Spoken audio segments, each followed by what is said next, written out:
सुखदेव गोस्वामी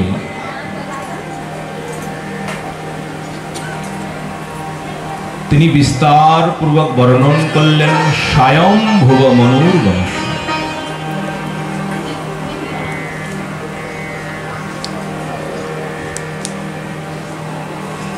भगवान प्रत्येक मनवंतरेर मध्य प्रत्येक कल्पेर मध्य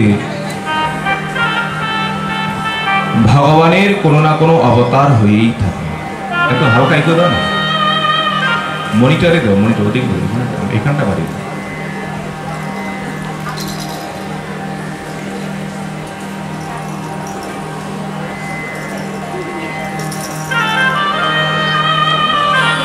मनवंतर काल काके बोले, एक कल्प काके बोले,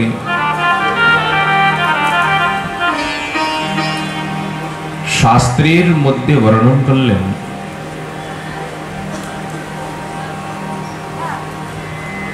ब्रह्मार जे एक दिन के एक कल्प बला है। ब्रह्मार किन्तु 100 বৎসর তার আয়ু। কিরকম তার দিন, কিরকম তার বৎসর? সত্য, ত্রেতা, দাপর, কলি এই চারটি যুগকে এক চতুর্যুগ বলা হয়।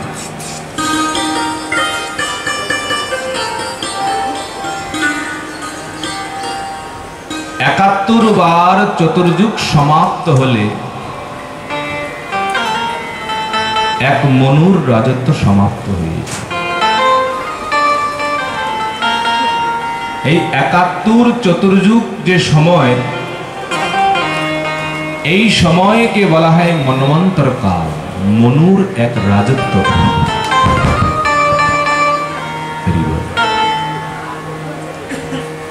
এক মনুর রাজত্ব কালে ভগবানের অনেক অবতার হয়ে থাকে।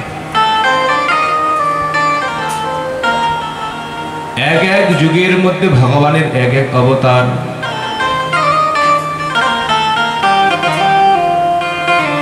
চোদ্দ জন মনুর রাজত্ব সমাপ্ত হলে ব্রহ্মার একদিন হয়। একটু হিসাবটি করবেন। सत्य, त्रेता, दापर, कली चार युग के एक चतुर्युग बोला है। 71 चतुर्युग के एक मनुर राजत्व काल बोला है। और ब्रह्मार एक दिनेर मध्य 14 जन मनुर राजत्व समाप्त हुए। যত বড় তার দিন তত বড় রাত্রি। ব্রহ্মার যখন দিন হয়, তিনটি লোকের মধ্যে সৃষ্টি কর্ম চলে থাকে। सृष्टि कार्य भू भुव स्वर्ग। और जखन ब्रह्मा रात्रि हो जाए, ब्रह्मा जखन घुमिए पड़ेन, এই তিনটি লোক প্রলয় হয়ে যায়। তিনটি লোকের মধ্যে কোনো সৃষ্টি থাকে না।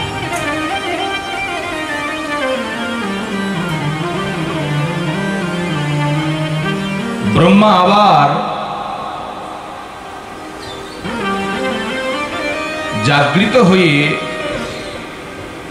তিনি সব দিকে কেবল জলময় জলময় দর্শন করেন। ভগবানের তপস্যা করেন। ভগবান আবার তাকে কৃপা করেন, শক্তি প্রদান করেন।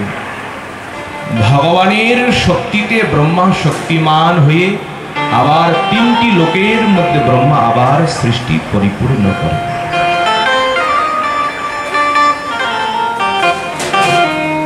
এই হিসাব করলে ভগবানের অনন্ত অবতার, ভগবানের অনন্ত লীলা।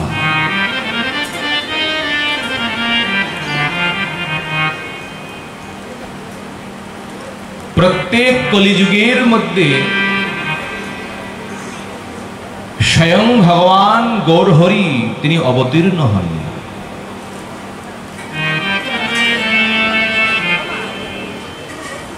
এক মনুর যে রাজত্ব কাল 71 চতুর্যুগ, এই 71 চতুর্যুগের মধ্যে অষ্টাবিংশতি যে চতুর্যুগ 28 নম্বর সেই ত্রেতার মধ্যে ভগবান রামচন্দ্র তিনি লীলা করেন, দাপর যুগের মধ্যে ভগবান কৃষ্ণচন্দ্র, আর সেই কলিযুগের মধ্যে কলিযুগ পাবন অবতারী চৈতন্য মহাপ্রভু তিনি নবদ্বীপের মধ্যে মায়াপুর ধামের মধ্যে অবতীর্ণ হয়ে সমস্ত জীবকে প্রেম তিনি দান করেন, সবাইকে উদ্ধার করেন। আমাদের অহোভাগ্য যে কলিযুগের মধ্যে আমরা জন্মগ্রহণ করেছি, এই কলিযুগের মধ্যে স্বয়ং ভগবান অবতীর্ণ হয়ে আমাদেরকে প্রেম প্রদান করেছে। এই প্রেমকে প্রাপ্ত করতে হলে কলিযুগের মধ্যে একমাত্র কলিযুগের যে অবতার স্বয়ং ভগবান চৈতন্য মহাপ্রভুর আনুগত্য, চৈতন্য মহাপ্রভুর ভজন না করলে ব্রজের রাধা কৃষ্ণ আমরা কোনোদিন প্রাপ্ত করতেই পারব না। সেই নাম, সেই প্রেম আমাদের কীর্তন করতে হবে, যে মহাপ্রভু নাম প্রদান করলেন, অন্য নামের দ্বারাই নয়। এই সংসারের মধ্যে অনেকেই অনেক ধরনের নাম করেন, যে নাম মহাপ্রভু প্রদান করলেন ওই নাম আমাদের সবাইকে কীর্তন করতে হবে। এক এক যুগের মধ্যে ভগবানের এক এক অবতার, তাকে বলা হয় যুগ অবতার, কিন্তু চৈতন্য মহাপ্রভু ইনি হলেন স্বয়ং অবতারী, ইনি হলেন স্বয়ং ভগবান। সুখদেব গোস্বামী তিনি বর্ণন করবেন, কোন এক মন্বন্তর কালে ভগবানের এক অবতার হয়েছিল, সেই অবতারের নাম হলো হরি ভগবান। তিনি কাকে কৃপা করেছিলেন? তিনি এক গজেন্দ্রকে, গজরাজকে তিনি কৃপা করিয়েছিলেন হরি রূপ ধারণ করে। রাজা পরীক্ষিত জিজ্ঞাসা করলেন, গুরুদেব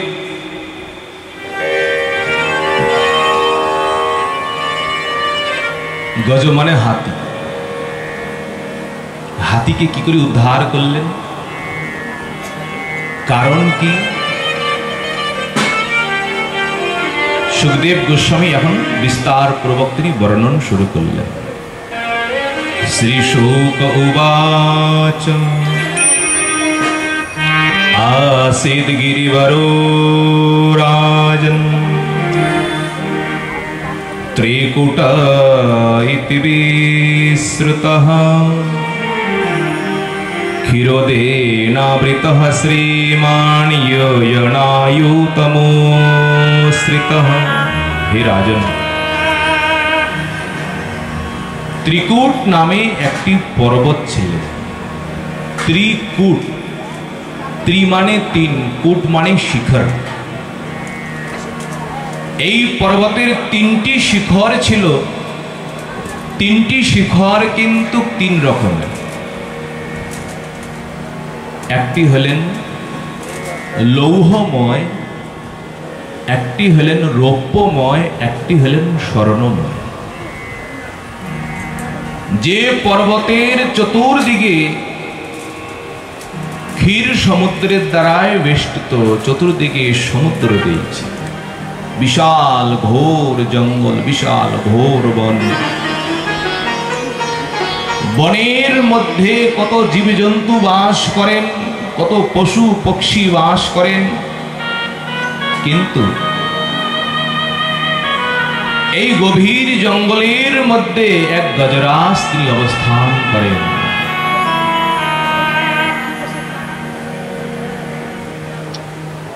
এনার শরীরের মধ্যে শক্তি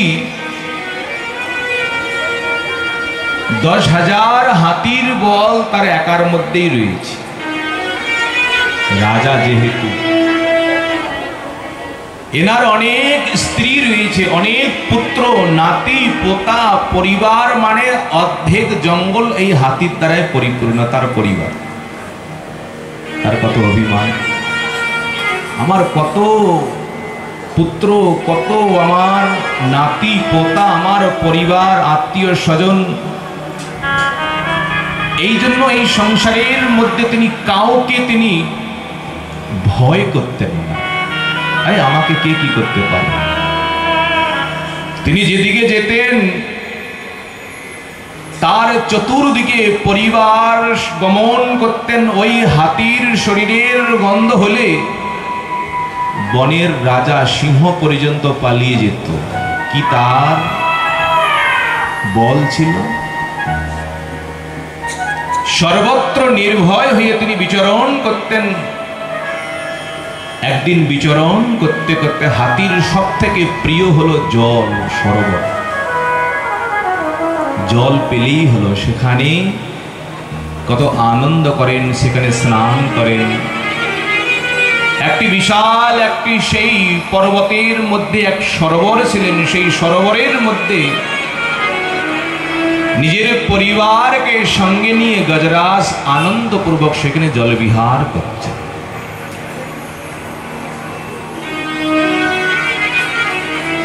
সরোবরের মধ্যে তিনি যখন জলের মধ্যে বিহার করছেন, আর এই সরোবরের মধ্যে এক মহাবলবান এক কুম্ভীর বাস করতেন। জলের জন্তু জলেই অবস্থান করেন। এই গজরাজের এই যে সরোবরের মধ্যে তার উপদ্রব তিনি সহ্য করতে পারলেন না। আরে জলের মধ্যে এত উপদ্রব, আমি একটু দেখিয়ে দিচ্ছি। সেই কুম্ভীর কারো কাছে গেল না। যিনি হলেন প্রধান, যিনি হলেন রাজা, তার চরণের মধ্যে গিয়ে গ্রাস করলেন কুম্ভীর। হাতি মনে করলো এ আমার কি করতে পারবে? আরে আমার কত বড় পরিবার, আমার কতগুলি ছেলে রয়েছে, কত নাতি পোতা রয়েছে, সবাই যদি আমাকে সহায়তা করে, আর একটি জলজন্তু আমাকে কি করতে পারবে? প্রথমের দিকে সবাই তাকে সহায়তা করেছিলেন জল থেকে উদ্ধার করার জন্য, কিন্তু কেউ উদ্ধার করতে পারল না। অনেক দিন কেটে গেল। সবাই যখন প্রয়াস করলেন, প্রয়াস যখন সফল হলো না, একের পর এক তার পরিবার, তার পুত্র, তার নাতি পোতা, স্ত্রী নিজের স্থানের দিকে গমন করে। কতদিন থাকবে? আমাদের তো একটা জীবন রয়েছে না?